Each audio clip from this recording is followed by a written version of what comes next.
जंगलों का सफाया और पर्यावरण को लगातार पहुंचाई जा रही हानि की वजह से सूरज इस समय विकराल रूप धारण किए हुए। भारत समेत पूरी दुनिया गर्मी से न सिर्फ परेशान है, बल्कि उबलते तापमान और उबलते घरों की वजह से वो रात होने का इंतजार करता है, लेकिन रात भी उनको राहत नहीं दे पाती।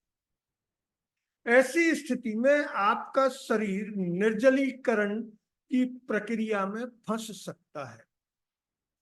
अब सवाल है कि निर्जलीकरण की प्रक्रिया में जब शरीर आपका फंस गया तो आपको तत्काल कैसे पता लगे कि आप निर्जलीकरण की ओर बढ़ गए हैं, और 1 से 1.5 घंटे में आपने उपाय नहीं किए तो आपको डॉक्टरों की शरण में किसी अस्पताल में जाना पड़ सकता है। और अगर भारत के अस्पतालों में, विशेषकर सरकारी अस्पतालों में चले गए तो आपका मरना वहां तय है, क्योंकि वहां लाइट, कूलर, एसी इत्यादि ठंडक के साधनों का बेहद अभाव है। और इसका पता रोजाना अखबारों से और सोशल वेबसाइट से आपको चल रहा। असल में आपके शरीर में पानी और इलेक्ट्रोलाइट्स की कमी स्वास्थ्य को गंभीर हानि पहुंचाती है। इन प्रभावों को डिहाइड्रेशन यानी शरीर में पानी की कमी कहा जाता है। और गर्मियों में लगातार पसीने के कारण न केवल शरीर में पानी की मात्रा कम हो जाती है, बल्कि शरीर में नमक भी कम हो जाता है। लेकिन बहुत से लोग ये नहीं जानते कि वो ये कैसे पहचाने कि उनके शरीर में पानी की कमी हो गई। इसका सबसे पहला संकेत हमारे पेशाब में दिखता है। अगर पेशाब पीला या पेशाब का रंग लाल हो जाए तो इसका मतलब है कि शरीर पानी की कमी के रास्ते पर आगे बढ़ गया। धूप में लगातार चलने या गर्म भट्टी के पास काम करने से न केवल शरीर में पानी कम होता है, बल्कि सोडियम, पोटेशियम क्लोराइड, बाइकार्बोनेट जैसे अन्य इलेक्ट्रोलाइट्स की मात्रा भी कम हो जाती है। अगर ये स्थिति 3-4 घंटे बनी रहे तो शरीर में मैग्नीशियम और कैल्शियम भी घटने लगता है। ये सभी जानते हैं कि एक वयस्क के शरीर में 60 से 70% पानी होता है। अगर पानी के इस स्तर में ज्यादा अंतर हो तो शरीर का मेटाबॉलिज्म प्रभावित होता है, अर्थात खाया हुआ खाना शरीर पचा नहीं पाता और व्यक्ति को दौरे पड़ने लग सकते हैं, सांस लेने में दिक्कत हो सकती है, यहां तक कि उस पर बेहोशी सी भी छा सकती है। यह डर भी रहता है कि अगर यह स्थिति लंबे समय तक बनी रही तो व्यक्ति की सांस और दिमाग पर भी असर पड़े और उसकी मौत हो सकती है। पानी की कमी का पहला लक्षण उसकी त्वचा रूखी होने लगती है। विश्व स्वास्थ्य संगठन यानी WHO के मुताबिक डिहाइड्रेशन सिर्फ कम पानी पीने से नहीं होता। भारत में ये बहुत बड़ी गलतफहमी समाज के बहुत बड़े तबके में है कि डिहाइड्रेशन सिर्फ पानी पीने से या पानी कम पीने से होता है। ऐसा नहीं है, बल्कि डायरिया के कारण भी शरीर पानी की कमी से जूझता है। दस्त के कारण पानी और नमक की मात्रा तेजी से कम होती है। WHO का कहना है कि उल्टी, पसीना, मूत्र और सांस, बहुत कम लोगों को पता है कि सांस लेने से भी शरीर में नमक खत्म होता है। इस स्थिति में अगर यह स्थिति 3 से 4 घंटे बनी रही तो व्यक्ति को सुस्ती आने लगती है, उस पर बेहोशी सी छाने लगती है, आंखें धस जाती हैं, पानी पीने की इच्छा नहीं करती। WHO इसे डिहाइड्रेशन की गंभीर स्थिति मानता है। वैसे तो WHO ने एक ORS नामक घोल, जिसे भारत में डॉक्टर गर्मियों के दिनों में अक्सर मरीजों को पीने की सलाह देते हैं, उसकी ORS घोल पिलाने की एक रिकमेंडेशन दे रखी। ORS घोल की रिकमेंडेशन पूरी दुनिया के लिए है, लेकिन भारत तपता हुआ तप्त लोहे जैसा दहक रहा है। ऐसी स्थिति में ओआरएस पैकेट का sodium chloride, potassium chloride, sodium citrate और ग्लूकोज पानी के साथ मिलकर शरीर को तेजी से लवणों की पूर्ति करता है। यहां ये जरूर बता दिया जाए कि सिर्फ पानी पीने से ही काम नहीं चलता। हमने कई स्वास्थ्य विशेषज्ञों से बात की। उनका कहना है कि अगर आप भीषण गर्मी में, जैसी गर्मी इन दिनों भारत में आज से नौतपा जो शुरू हुआ है उसमें जैसी भीषण गर्मी पड़ रही है, उसमें अगर आप डिहाइड्रेशन से बचना चाहते हैं तो स्वास्थ्य विशेषज्ञ कहते हैं कि सिर्फ पानी पीने से काम नहीं चलेगा। बहुत सारे लोग ये मानते हैं कि मैं दिन में 10-12 लीटर पानी पीता हूं, लेकिन अकेले पानी से काम नहीं चलेगा। पानी के साथ दूसरे तरल पदार्थों का सेवन भी करना होगा। अभी की भीषण गर्मी में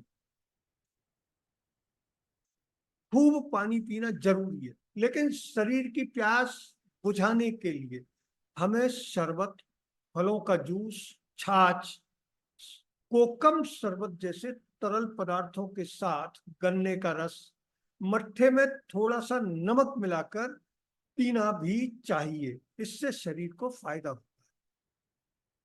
गर्मी के दौरान शरीर में पानी की उचित मात्रा बनाए रखने के लिए क्या किया जाना चाहिए?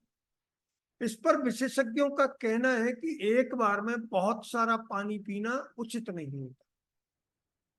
उनकी सलाह है कि इसका एकमात्र समाधान है कि प्यास लगने पर व्यक्ति ये जरूर याद रखे कि उसे पानी पीना है। इन दिनों देश के कई हिस्सों में तापमान 40 डिग्री को पार कर चुका है और विशेषकर भारत के राजस्थान में 49 डिग्री तापमान पार हो चुका है। और आज संभवतः शाम तक मौसम विभाग का जो आकलन आएगा उसमें 50 डिग्री के आसपास तापमान हो जाने की पूरी आशंका है। 50 डिग्री तक के बढ़ते तापमान में अगर शरीर की ठीक से देखभाल नहीं की जाए तो स्वास्थ्य पर गंभीर असर पड़ सकता है। स्वास्थ्य क्षेत्र के विशेषज्ञ जरूरी देखभाल की जो सलाह देते हैं उसमें उन्होंने कई तरह की अलग अलग चीजों की रिकमेंडेशन की है। स्वास्थ्य विशेषज्ञों का कहना है कि गर्मियों के दिनों में शराब या कैफीन युक्त पेय नहीं पीने चाहिए। ये शरीर में पानी को तेजी से कम करते हैं। इसलिए मुंबईया हीरो वाले विज्ञापनों में कि डर के आगे जीत है उसको छोड़ दीजिए, डर के आगे असल में मौत है, क्योंकि मुंबईया हीरो जिस पेय की आपको रिकमेंडेशन कर रहे हैं वो आपको मौत के मुंह में ले जा सकता है। विशेषज्ञ कहते हैं कि खूब व्यायाम जरूर करें आप गर्मियों में, लेकिन पसीना आने के बाद आप पानी और विशेषकर नमक की पूर्ति का ख्याल रखें।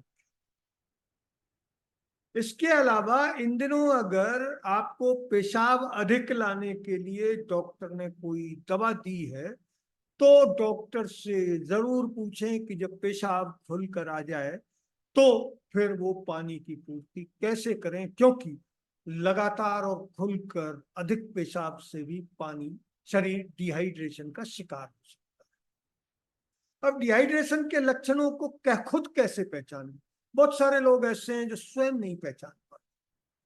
तो स्वास्थ्य विशेषज्ञों का कहना है कि अगर आपको बहुत अधिक प्यास लग रही है गर्मियों में, अगर पेशाब गहरा पीला और तेज गंध वाला हो जाए, सामान्य से कम पेशाब आए, चक्कर आए, थकान महसूस हो, मुंह होठ जीभ सूखती हो, आंखें गहरी लगने लगे, अगर ये लक्षण आपको दिखें तो आप तत्काल शरीर में पानी और नमक की कमी को पूरा करें, अन्यथा अस्पतालों की शरण में जाना तय है। स्वास्थ्य विशेषज्ञों ने कुछ और सलाहें भी दी हैं। स्वास्थ्य विशेषज्ञों का कहना है कि प्यास लगने पर, गर्मियों में प्यास लगने पर एक बार में 2 या 3 गिलास पानी पीने से बचना चाहिए। पानी धीरे धीरे पिए, एक गिलास पिए, एक बार में एक ही गिलास पिए और धीरे धीरे पिए। अगर आप एक ही समय में बहुत अधिक पानी पीते हैं तो पेट पर तनाव के कारण आपकी भूख कम हो जाएगी और इन हालात में भी आप डिहाइड्रेशन का शिकार हो सकते हैं, डिहाइड्रेशन के पचड़े में पड़ सकते हैं। गर्मियों में आप बाहर का तैलीय खाना खाने से भी बचें। इसलिए स्वास्थ्य विशेषज्ञों का कहना है कि शाम के समय आउटिंग वाले, जो लोग आउटिंग को ज्यादा महत्व देते हैं और बाहर खाना खाना पसंद करते हैं, वो घरों में खाना खाएं, क्योंकि बाहर का तैलीय खाना आपको दूसरे दिन हीट स्ट्रोक की चपेट में ले सकता है। खाना खाकर ही घर से निकलें। खट्टे फल विटामिन सी के लिए अच्छे होते हैं। तरबूज, खरबूजा, संतरा, मौसम्बी, अंगूर, आम, अनार भी आप अपने आहार में शामिल करें। आंवला, कोकम, कैरी में vitamin C, sodium, potassium, magnesium जैसे तत्व भी होते हैं।